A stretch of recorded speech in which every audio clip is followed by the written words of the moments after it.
In the bustling riverside village of Ravenwell, there lived a young man named Daro, and if you asked anyone in the village about him, they'd all tell you the same thing. Daro was famously spectacularly lazy. While his neighbors rose with the sun to fish in the gleaming river, till the fertile soil, or head to the market for trade, Daro had a different routine. He'd spend his mornings comfortably settled under a large mango tree, watching the clouds drift lazily across the sky. His favorite phrase, a motto he lived by, was, "I'll start working tomorrow." His mother, worried and wise, would often sit with him and gently remind him, "Daro, my son, time is like the river. It flows only one way and never waits for anyone." Daro would just smile, pat her hand, and promise with all the sincerity he could muster, "I know, mother. I'll change, soon, I promise."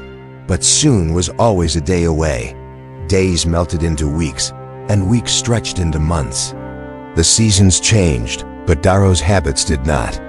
He never lifted a single finger to mend his own roof, plant a single seed, or earn a single coin. Life for him was an endless series of tomorrows. Then one afternoon, the sky turned a dark, angry gray. A terrible storm, the likes of which Ravenwell hadn't seen in a generation, descended upon the village. The wind howled like a hungry wolf, and rain fell in blinding sheets.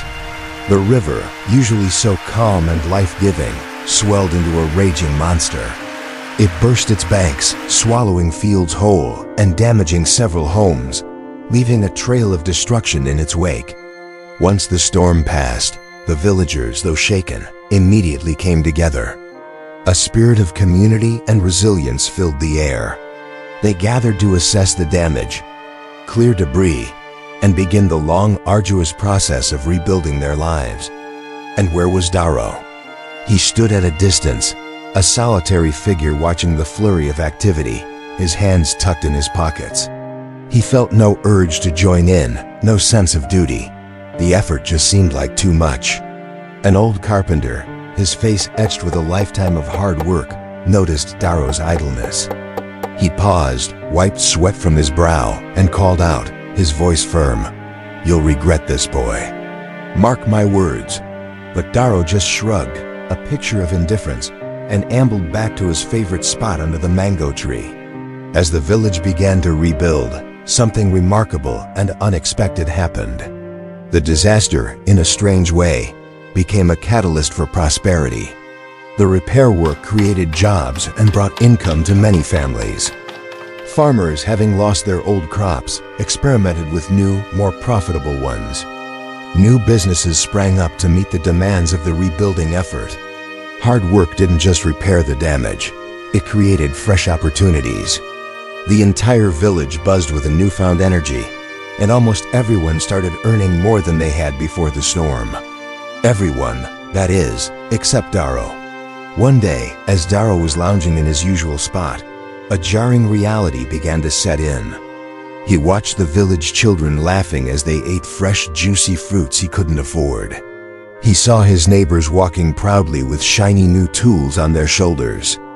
He noticed families adding new rooms to their homes, their lives visibly improving day by day. And then he looked at himself. His clothes were worn, his stomach was empty, and his home was falling into disrepair. He had absolutely nothing. The comfortable feeling of rest had been replaced by annoying hunger and a deep, biting sense of shame. Swallowing his pride, Daro finally approached a farmer who was busy in his thriving new field. "Sir," he began hesitantly, "could you spare any work for me?" The farmer stopped, looked Daro up and down, and a sad, knowing expression crossed his face. "Work?" he replied, his voice not unkind but firm. "When the storm hit and we needed every pair of hands we could find, you chose to rest. You watched us struggle. Now all the jobs are taken. The opportunities have been filled by those who were willing to work. Laziness, Daro, doesn't just delay your progress. It lets opportunity pass you by entirely." Those words struck Daro's heart with a force more painful than any hunger pang he had ever felt.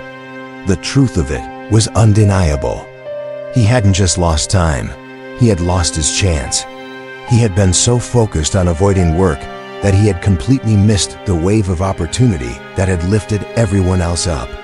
Overwhelmed with shame and regret, Daro made a decision. This time, it wasn't a promise for tomorrow.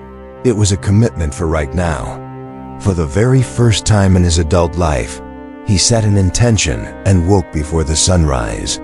He didn't wait to be asked. He went down to the river and offered to help the fishermen clean their nets. He went to the construction sites and offered to carry lumber. He went to the fields and offered to help harvest vegetables, asking for nothing in return at first. The work was grueling. His muscles, long unused, screamed in protest. His body was exhausted by midday, but he pushed through. Slowly, day by day, something began to change. His body grew stronger, more accustomed to the labor. More importantly, the villagers started to see his effort. They saw the sincerity in his eyes and the sweat on his brow. The whispers about lazy Daro faded away, replaced by nods of approval. People began to trust him again. As he worked, he learned skills he never thought he was capable of: how to mend a net, how to select the best lumber, how to tell when a vegetable was perfectly ripe. After many months of relentless effort, Daro had not only earned the respect of his community, but he had also managed to save a small sum of money. With his savings, he built a small, neat stall right by the river, under the shade of that very same mango tree.